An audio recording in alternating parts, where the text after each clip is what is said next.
Assalamualaikum warahmatullahi wabarakatuh. Perkenalkan, saya mahasiswi dari Universitas Sekolah Tinggi Agama Islam Miftahul Ulum Karya Bakti, dan insya Allah akan mempresentasikan tentang filsafat pemikiran Imam Al-Farabi. Di sini saya akan menjelaskan tentang biografi pendidikan Al-Farabi. Seorang Imam Al-Farabi adalah imam yang lahir pada tahun 257 Hijriah dan bertepatan pada tahun 870 Masehi. Ayahnya adalah seorang jenderal yang berkebangsaan Persia dan ibunya yang berkebangsaan Turki. Nama Al-Farabi itu sendiri berasal dari kota di mana tempatnya ia lahir, yaitu kota Farab. Sejak kecil, Imam Al-Farabi itu rajin belajar dan tekun dalam mempelajari bahasa, kosakata, dan peribahasa. Ia menguasai beberapa bahasa, misalkan bahasa Arab, bahasa Persia, Turki, dan Kurdi.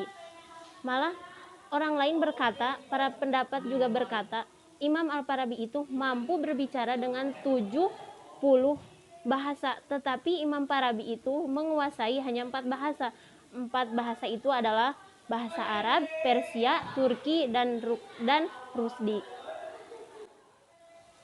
Pada usia 40 tahun, Imam Al-Farabi pernah pergi ke Baghdad, pusat kebudayaan dan pusat ilmu dunia. Selama di Baghdad, Imam Al-Farabi menggunakan waktunya untuk berdiskusi dan menuliskan hasil karyanya menjadi sebuah karangan. Di antara karangan pemikiran Al-Farabi dituliskan menjadi sebuah karya.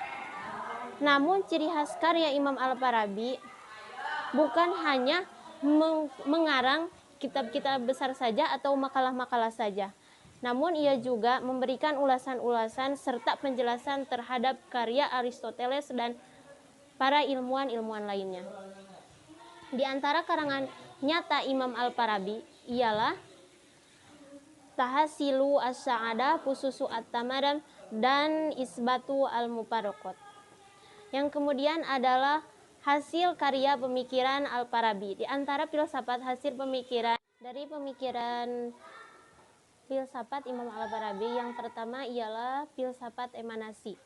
Salah satu filsafat emanasi ialah teori tentang munculnya atau keluarnya suatu wujud yang mungkinat dari datul wujud atau wajibul wujud. Yang kedua ialah filsafat metafisik. Mengenai pembicaraan tentang filsafat metafisik, Imam Al-Farabi membagi filsafat tentang ketuhanan menjadi 3 bagian. Yang pertama membahas tentang semua wujud dan hal-hal yang terjadi padanya sebagai wujud. Kemudian yang kedua membahas tentang prinsip-prinsip perubahan dalam ilmu teori-teori wujudiyat. Kemudian yang ketiga membahas tentang semua wujud yang tidak berupa benda-benda ataupun berada dalam benda-benda. Kemudian hasil karya pemikiran Imam Al-Farabi yang ketiga ialah filsafat tentang kenabian. Filsafat kenabian dalam pemikiran Al-Farabi erat hubungannya dengan agama. Maksud agama di sini adalah maksudnya agama samawi. Salah satu filsafat Al-Farabi ini menjelaskan tentang Rasul atau tentang kenabian, karena Rasul adalah suatu atau utusan Allah Subhanahu wa Ta'ala yang diberikan suatu kitab atau yang disebutnya adalah wahyu ilahi. Jadi kesimpulan dari pembicaraan di atas bahwa Imam Al-Farabi itu mempunyai pemikiran tentang filsafat, yakni yang ke-1 adalah filsafat emanasi, yang kedua filsafat metafisik, yang ketiga filsafat kenabian, dan yang terakhir adalah filsafat politik.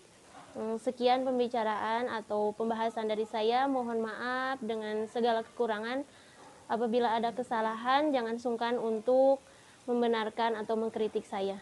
Wassalamualaikum warahmatullahi wabarakatuh.